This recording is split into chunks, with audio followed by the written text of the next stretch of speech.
အားလုံးပဲမင်္ဂလာပါရှင်ဒီနေ့ကျွန်မဖတ်ပြချင်တဲ့စာအုပ်လေးကတော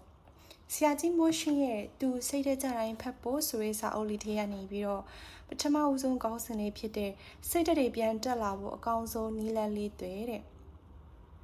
တကယ်တော့စိတ်ဓာတ်ကြရဲဆိုတာတင်တယောက်တည်းမဟုတ်ပါဘူးကျွန်တော်တို့လူသားအားလုံးစိတ်ဓာတ်ကြတတ်ပါတယ်ကျွန်တော်လည်းစိတ်ဓာတ်ကြတတ်ပါတယ်ဒါကြောင့်တင့်မှာစိတ်ဓာတ်ကြဖော်ရရှိပါတယ်အားငယ်စရာမလိုပါဘူးပတ်စံမရှိလို့ချစ်သူနဲ့အဆင်မပြေလို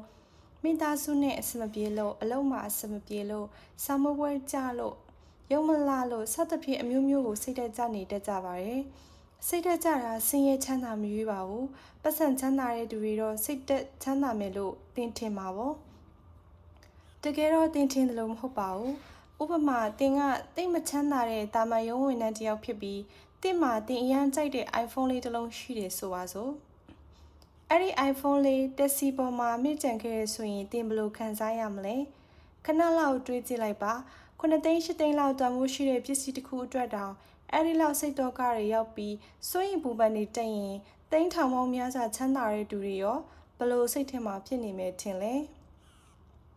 သူတို့တွေကဒီလောက်ချမ်းသာရင်တော်ပါပြီဆိုပြီးရက်သွားတဲ့သူမရှိပါဘူးဒီထက်ပိုချမ်းသာဖို့စူးစမ်းနေတဲ့သူတွေကြီးပါပဲ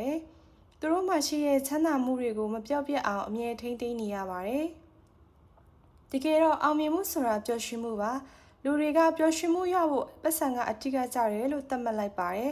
အဲဒီတော့ပတ်စံမြညာချင်းပျော်ရွှင်မှုဆိုတဲ့ညီမျှချင်းနဲ့သူတို့ဘဝတွေကိုပေါင်းခတ်လိုက်တယ်သူတို့အဲ့ဒီပေါင်းထဲမှာနေထိုင်ကြတယ်ဒါပေမဲ့သူတို့ပျော်ရွှင်ခြင်းစမှန်ကိုမရရှိကြဘူ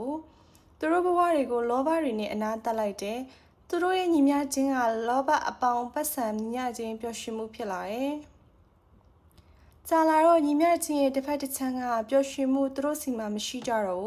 းသူတို့မှကျန်ခဲ့တာကလောဘအပေါင်းပတ်စံဖြစ်သွားတယ်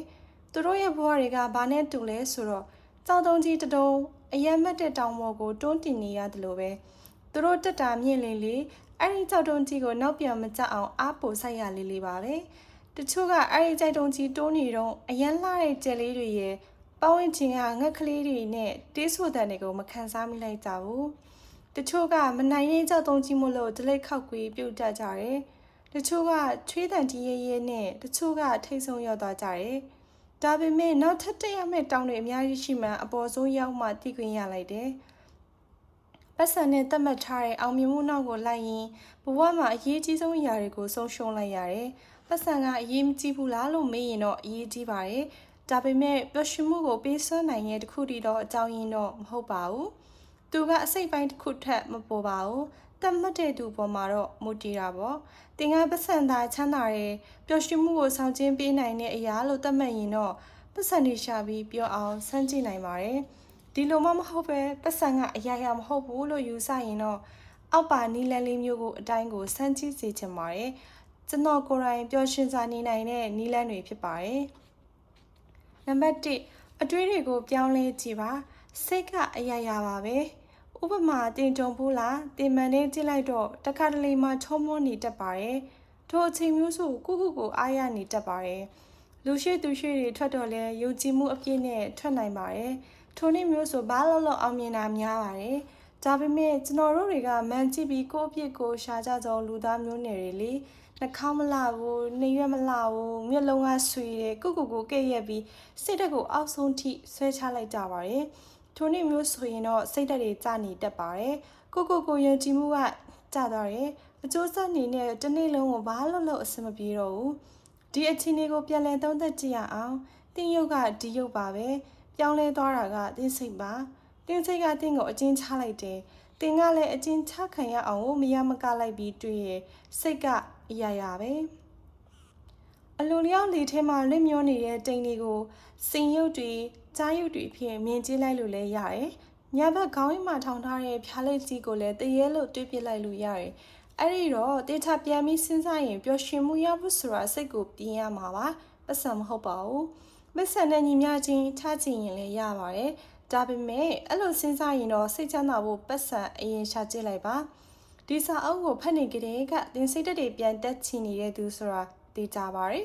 ်တင်အတွေးတွေနည်းနည်းလောက်ပြောင်းလဲကြည့်ပါတင်ရဲ့အထက်ကသူတွေကြီးပဲမကြည့်ပါနဲ့တင်စိတ်တဲ့ကြနေရဆိုရင်ဘတ်စကားတွေကြားတဲ့ ပြေးလွှားပြီးပန်းရောက်နေတဲ့ကလေးတွေ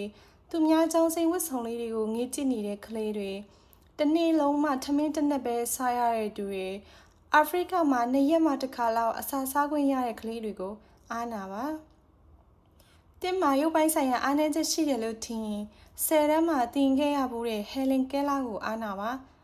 မျက်စိလည်းမမြင်နားလည်းမကြားခဲ့တဲ့ဟယ်လင်တောင်ဘဝကိုရင်ဆိုင်နိုင်ရင်တင်ကရောတင်မျက်လုံးမလားဘူးလို့ထင်ရင်တစ်ခါလောက်မျက်လုံးမိတ်ပြီးလမ်းလျှောက်ကြည့်ပါအောင်မျက်စိမမြင်တဲ့သူတွေတယောက်ဆိုရင်ရောဘလို့နေမလဲတင်ရန်ကန်ကောင်းပါတယ်တင်စိတ်ကြနေတဲ့အချိန်ဒီစာကိုတင်ဖတ်နိုင်ပါတယ်ဘဝရဲ့အလှအပတွေကိုခန်းစားနိုင်ပါတယ်မနှက်ပြန်ဆိုတာမတီးကြတဲ့အရာမလို့လက်ရှိအချိန်ကိုလေးစားပါဘယ်တော့မှမကောင်းတဲ့စိတ်ဓာတ်နဲ့အရာရာကိုမကြည့်ပါနဲ့အဲ့ဒါဟာစိတ်ဓာတ်ကြခြင်းရဲ့အဓိကအကြောင်းရင်းတစ်ခုပါအချုပ်ခန်းထဲမှာအကျဉ်းချခံထားရတဲ့အကျဉ်းသားနှစ်ယောက်ကပရိမောက်အပြင်ဘက်ကိုပြိုင်လူကြည့်လိုက်တယ်ပထမတစ်ယောက်ကပြောတယ်အပြင်မှာရေပွက်တီကြီးပဲစိတ်ပြတ်ဖို့ကောင်းလိုက်တာတဲ့ဒုတိယတစ်ယောက်ကပြောတယ်တင်ညလာတာရဲ့နော်ကျယ်ရီလဲဆုံပြီးအရန်လာလိုက်တာတဲ့လူတွေရဲ့အတွေးတွေဟာလူတွေရဲ့တော်ရှိမှုပါပဲ people choice what to see တဲ့တင်မပြောင်းလဲနိုင်တဲ့အရာတွေကိုအကောင်းမြင်ကြည့်ပါတင်အရင်ကထပ်ပိုးပြီးစိတ်ချမ်းသာတာတွေ့ရလိမ့်မယ်နံပါတ်2တင်ကိုတင်ချီကျူပါတင်ကိုတင်အမြဲတမ်းအပြစ်ရှာနေတာကိုခဏလောက်ရပ်ပြီးတစ်ခါလောက်ဖြစ်ဖြစ်တင်ကိုတင်ချီကျူကြည့်ပါတင်ပါပဲလို့တခုခုအောင်မြင်ကြပြီးဆုံးသွားတိုင်းတင်ကိုတင်ချီကျူဖို့မမေ့ပါနဲ့လူတိုင်းမှာပင်ကိုရည်ချင်းရှိပါတယ်တင်မှာလည်းရှိပါတယ်တင်မှာချီကျူးစရာတခုမှမရှိဘူးလို့တင်ထင်လို့လားချီကျူးစရာတခုရအောင်ဖန်တီးပါဥပမာစိတ်တဘောထားကောင်းအောင်နေကြည့်ပါဒါဟာအတော်လေးကိုချီကျူးစရာကောင်းတဲ့အရာပါဒါမှမဟုတ်ကိုယ့်ကိုယ်ကိုနှိမ့်ချပြီးနေကြည့်ပါဒါဟာလည်းလူတိုင်းမလုပ်နိုင်တဲ့အရွေသေးပါဒါမှမဟုတ်အချိန်လေးစားတဲ့သူတယောက်ဖြစ်အောင်နေကြည့်ပါဒါကလည်းအတော်လေးကိုချီကျူးစရာကောင်းတဲ့အချက်ပါအဲ့ဒါတွေပတ်စံတပြားမှမလိုပါဘူးတင်လှုပ်ချင်ဖို့ပဲလိုတာပါနောက်တစ်ချက်အရေးကြီးတာကသူများကိုလည်းချီကျူးပါရိုးရိုးသားသားချီကျူးတာဟာချီကျူးခံရသူကိုလည်းစိတ်ချမ်းသာစေပါတယ်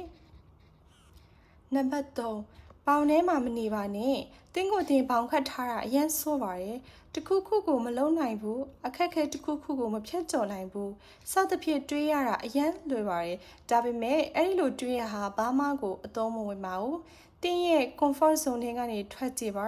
ဥပမာတင်းကအင်္ဂလိပ်စာသင်တန်းတစ်ခုမှာအမြဲတမ်းရှစ်ထွက်ပြီးမပြောရဘူးဆိုပါစို့တစ်ခါလောက်ထပ်ပြောပြအောင်ထပ်ပြောပါအဲ့ဒီလိုမျိုးများများလုပ်ပြီးမှတင့်ကိုတင်ယုံကြည်မှုတက်လာမှာပါ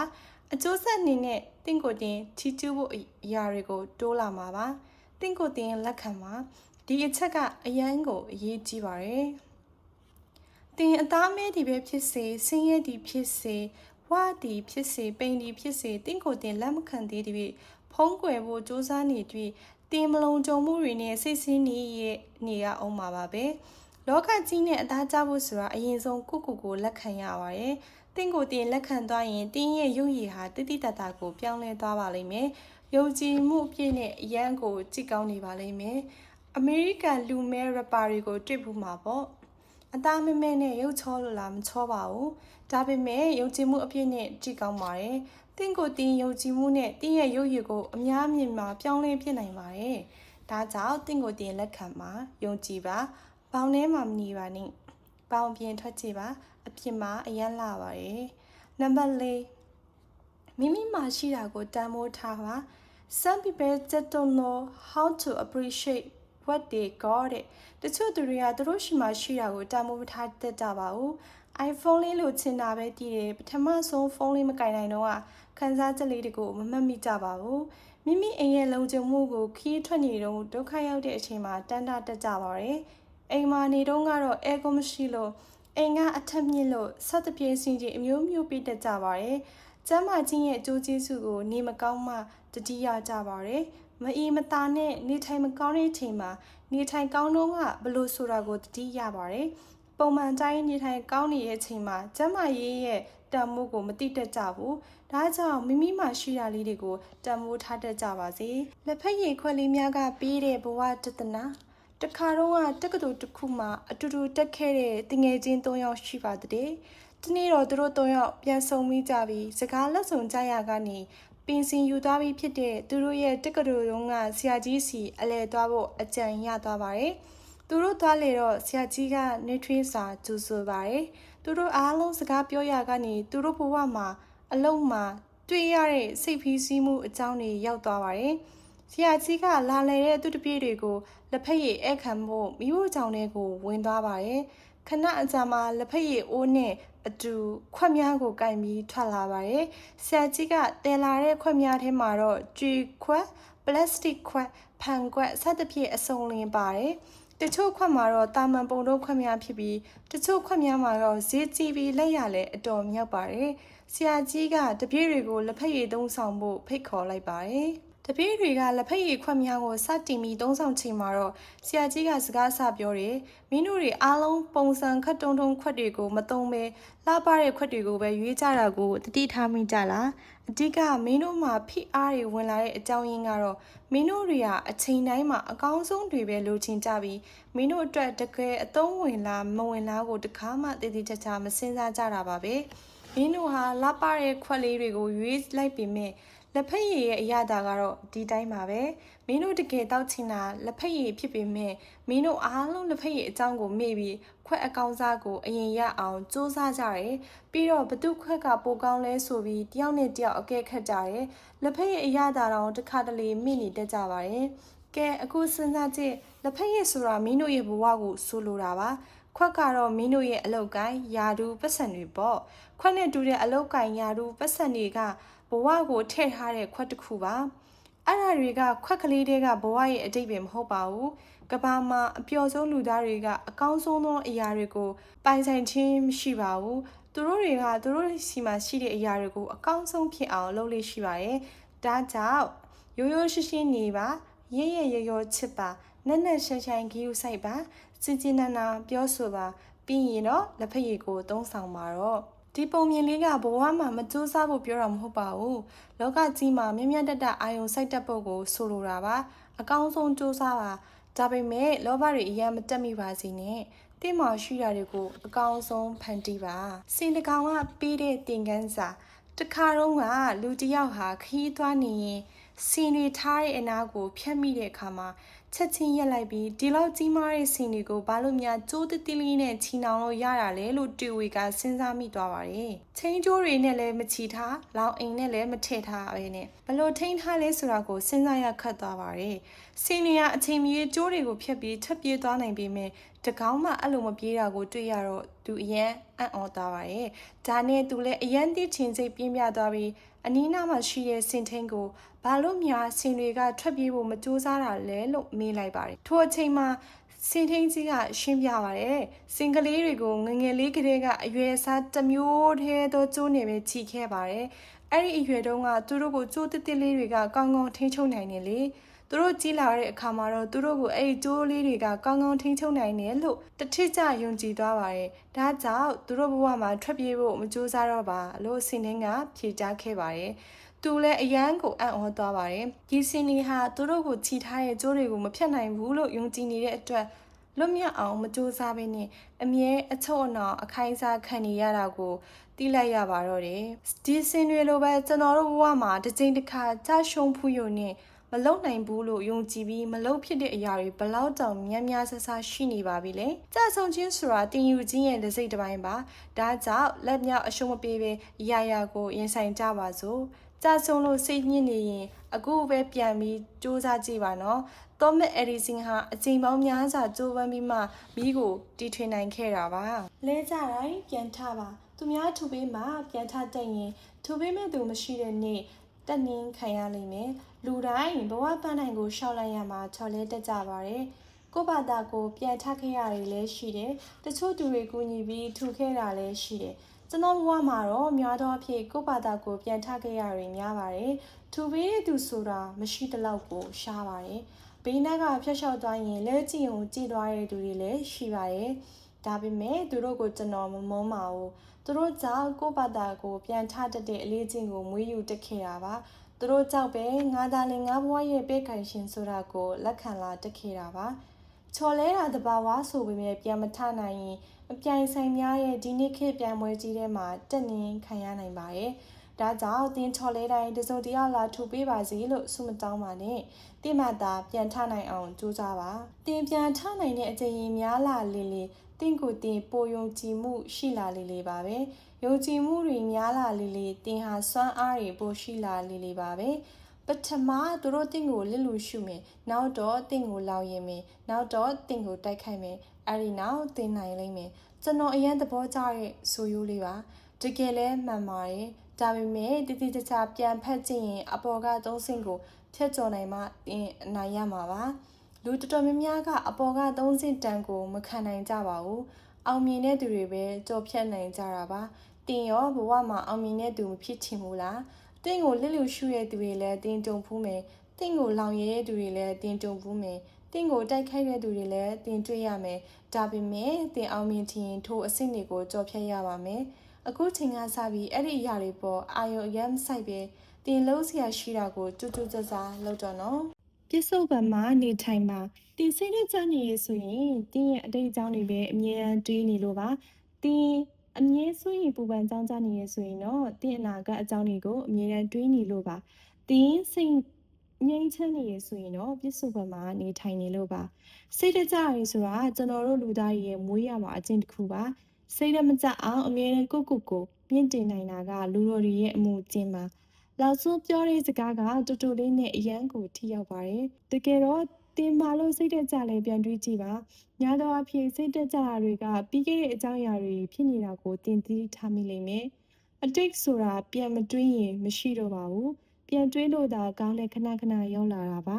ဒီနေ့မနေ့ကတင်းကိုတင်းဘောဆိုတာမေးလိုက်ပါတော့တင်းကိုတစ္ဆာဖောက်သွားတဲ့ရေးစားဟောင်းအကြောင်းမေးလိုက်ပါတော့တင်းကိုတင်းငယ်ချင်းကမျက်လုံးဆွေရလို့ပြောတာလေမေးလိုက်ပါတော့တင်းကိုအရန်အရက်ပူတာပဲလို့ပြောတဲ့သူအကြောင်းလဲမစင်စားနေတော့ဘလို့စိတ်ရစ်စရာမျိုးကိုမှမစင်စားပါနဲ့တော့တင်းရဲ့အတိတ်တွေကတင်းကိုချဲလဲနေတာကိုခွင့်မပြုပါနဲ့အတိတ်အကြောင်းပြောပြီးတော့အနာဂတ်အကြောင်းပြောပြစီမနှက်ဖြန်တော့တင်အသက်ရှင်မလားမသိဘူးလို့ပြောရင်တင်ကဖွက်ဟဲ့လွဲပါစီချောပါစီဆိုပြီးကျွန်တော်ကိုစိတ်ဆိုးအောင်မယ်ဒါပေမဲ့အဲ့ဒါကတကယ်ကိုဖြစ်နိုင်တဲ့အမှန်တရားတစ်ခုပါအဲ့ဒီတော့မနှက်ပြန်အကြောင်းစဉ်းစားပြီးအိပ်ပြိတ်ခဲ့ရတဲ့တင့်ရဲ့ညတွေကိုရေစုံမျောလိုက်ပါတော့ဒီလိုပြောတော့အနာဂတ်အကြောင်းမစင်စားရင်မိသားစုအတွက်ဘယ်လိုလုပ်ရမှာလဲလို့ကျွန်တော်ကိုတင်ကပြန်မေးမယ်ထင်ပါတယ်။ရာရာကိုအချိန်တိုင်းမှာအကောင်းဆုံးလုပ်နေတဲ့သူတွေအတွက်အနာဂတ်ဆိုတာလာပြီးသားပါ။ဒီအကောင်းဆုံးတွေကအချိန်တိုင်းမှာလုပ်နေပါအကောင်းဆုံးတွေပဲလုပ်ရုံကလွယ်ပြီးဒီအနာဂတ်ကိုပြုပြင်လို့ရမယ့်နည်းလမ်းမရှိပါဘူး။အနစ်ချုပ်လိုက်တော့တင်ညတိုင်းနှစ်ဖူးပေါ်လက်တင်ပြီးမနှက်ပြန်ကြောင်းပူပန်စဉ်းစားခဲ့ရတွေအားလုံးကအကျိုးမရှိပါဘူး။လုံးဝမစဉ်းစားနဲ့လို့တော့မပြောချင်ပါဘူး။စိတ်ရစ်စရာတွေကိုသာမစဉ်းစားဖို့ပြောတာပါ။ငါအင်္ဂလိပ်စာကိုတေချာလေ့လာရင်ကောင်းမလားလို့သေစစဉ်းစားခဲ့တဲ့အချိန်ကနေယခုလက်ရှိတေချာမလေ့လာဖြစ်သေးတဲ့အချိန်ကြီးအထိတွန်းလိုက်ရင်တော်တော်ကိုကြာနေပါပြီ။အဲ့ဒီအချိန်တွေမှာသာတင်လေ့လာလိုက်ရင်အခုလောက်ဆိုကြမ်းကျင်နေလောက်ပါပြီ။ဒါပေမဲ့အဲ့ဒါအတိတ်ဖြစ်သွားပြီ။အဲ့ဒီအကြောင်းတွေကိုမေးလိုက်တော့အားတော့မှပဲတေချာလေ့လာတာပေါ့ဆိုပြီးတော့အနာဂတ်နဲ့ကင်မပေါက်ပါနဲ့တော့အခုပဲစပြီးစူးစမ်းပါတော့တင်းရဲ့လက်ရှိအချိန်လေးတွေကိုပဲပျော်ပျော်လေးနေကြပါ